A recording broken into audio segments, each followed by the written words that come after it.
There is a place on our planet where the world seems to hold its breath. It is a land of impossible scale, a kingdom of white and blue. This is Greenland. The ice sheet stretches further than the eye can see. It is a vast, frozen ocean sculpted by millennia of wind and cold. Here, silence is not an absence of sound. It is a presence. It is heavy, ancient, and profound. The air is so pure it feels sharp against the lungs.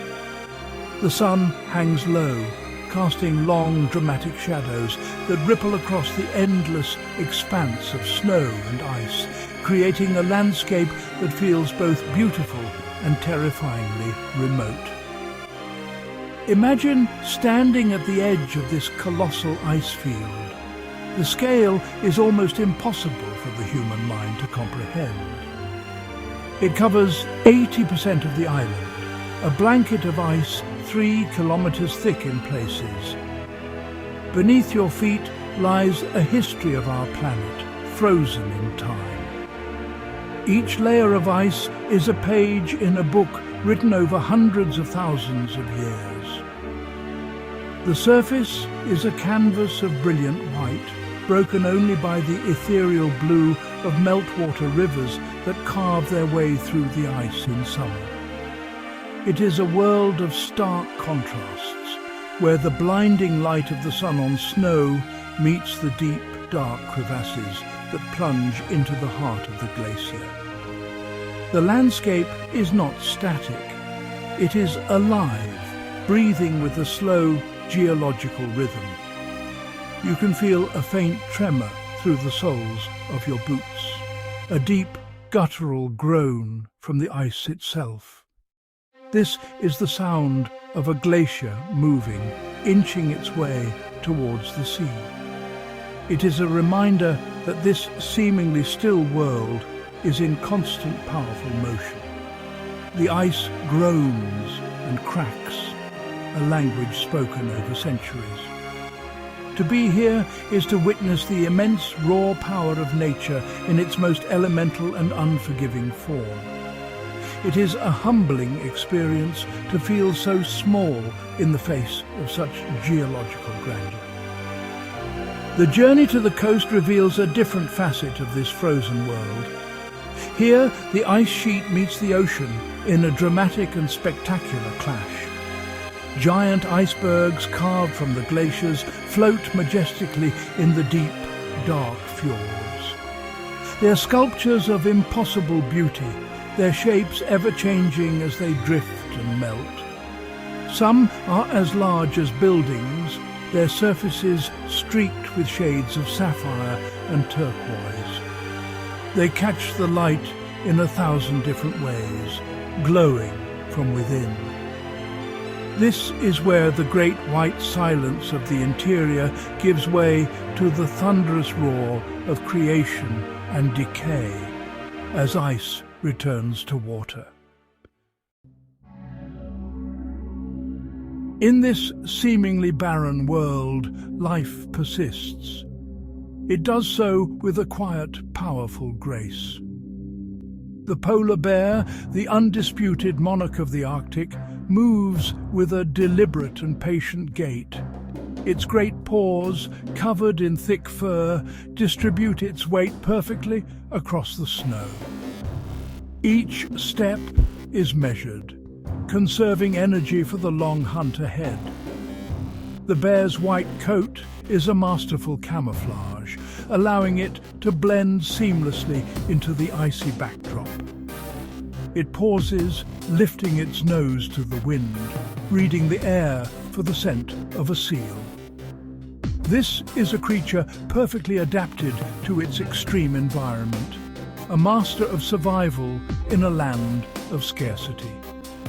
Further out, in the frigid waters of the fjord, another giant moves slowly. The Greenland shark, an ancient and mysterious creature, glides through the deep. It can live for centuries, a silent witness to the changing world above. Its movements are languid, almost dreamlike, as it navigates the dark, cold depths. This shark is a testament to life's ability to thrive in the most inhospitable conditions. Its very existence is a marvel of evolution, a slow-motion dance of survival that has played out in these waters for longer than human history. To see one is to glimpse a life lived on a completely different timescale. On the tundra that fringes the ice, the muskox stands firm against the biting wind. These shaggy, prehistoric-looking animals huddle together for warmth, their long coats of hair, known as kiviut, providing insulation against the brutal cold. They move slowly, grazing on the sparse vegetation that pushes through the frozen ground. When threatened, they form a defensive circle, their formidable horns facing outwards. It is a strategy of collective defense, a display of unity in the face of danger. Their resilience is astonishing, a quiet defiance against the elements that define this land. Even the birds here seem to move with a certain reverence for the silence. A flock of guillemots or kittiwakes might suddenly fill the air with their calls, their cries echoing off the ice cliffs. But just as quickly, they settle and the quiet returns. A lone snowy owl, its feathers as white as the landscape, perches silently on a rocky outcrop. Its head swivels with an unnerving smoothness, its yellow eyes scanning the terrain for the slightest movement of a lemming. Each creature here, from the largest bear to the smallest bird, is locked in a delicate and beautiful struggle for existence, their lives a slow, deliberate dance with the ice.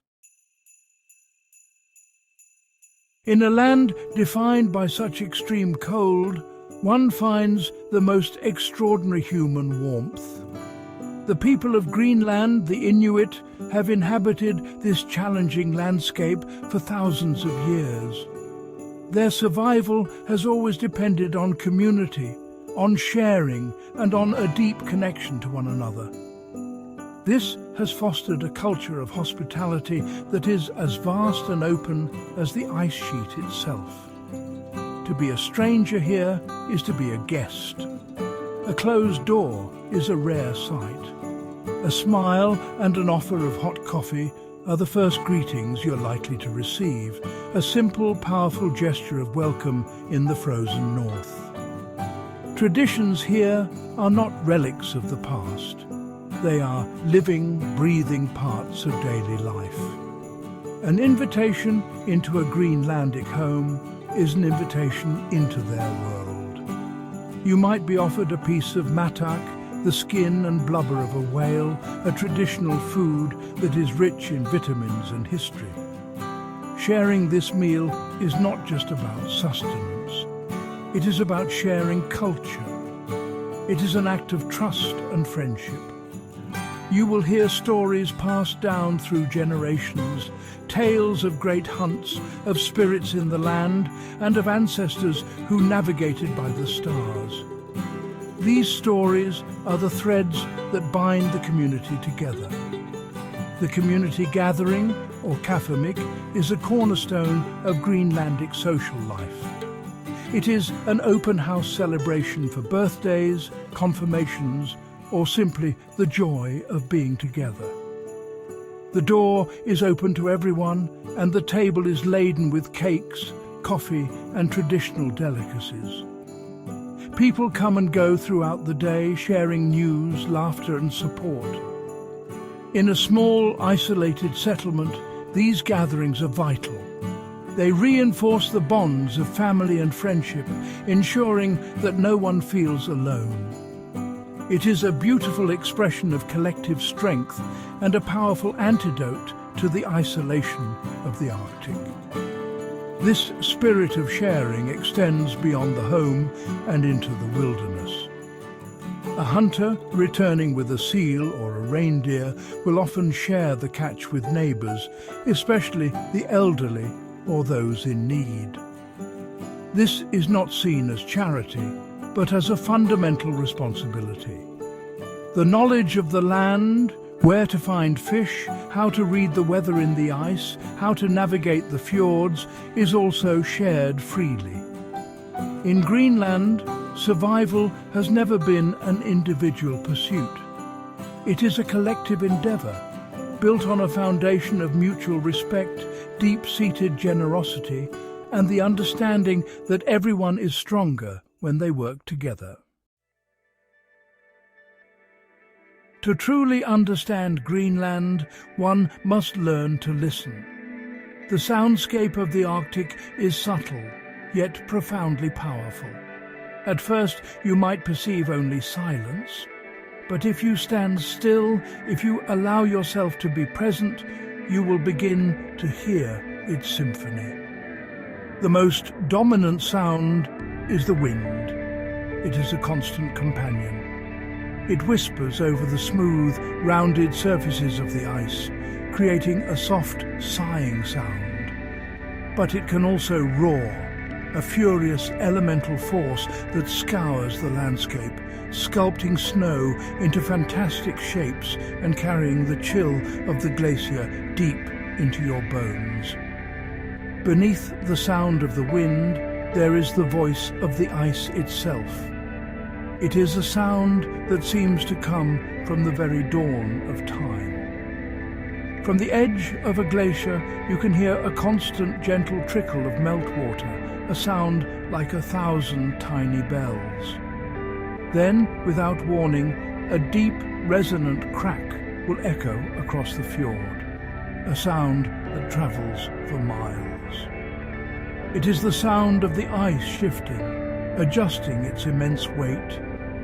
And then comes the thunder. A massive chunk of ice breaks away from the glacier's face and crashes into the sea, a deafening roar that sends waves surging through the water. It is the sound of creation. The water, too, has its own music.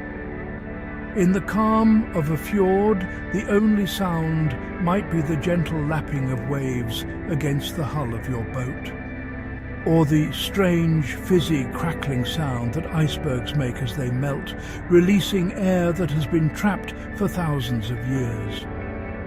It sounds like a glass of champagne, a quiet celebration of the ice returning to its liquid form. In winter, the sea freezes over, and the soundscape changes again. The silence becomes deeper, more absolute, broken only by the crunch of your boots on the frozen surface or the distant howl of a sled dog.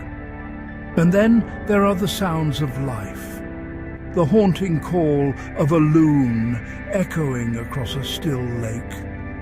The chorus of thousands of seabirds nesting on a sheer cliff face, a cacophony of squawks, cries and chirps. The bark and howl of a team of sled dogs, eager to run, their voices filled with an ancient, wild energy. Even the quietest moments are filled with sound if you listen closely enough. The soft thump of a ptarmigan's wings as it takes flight, its feathers perfectly matching the snow.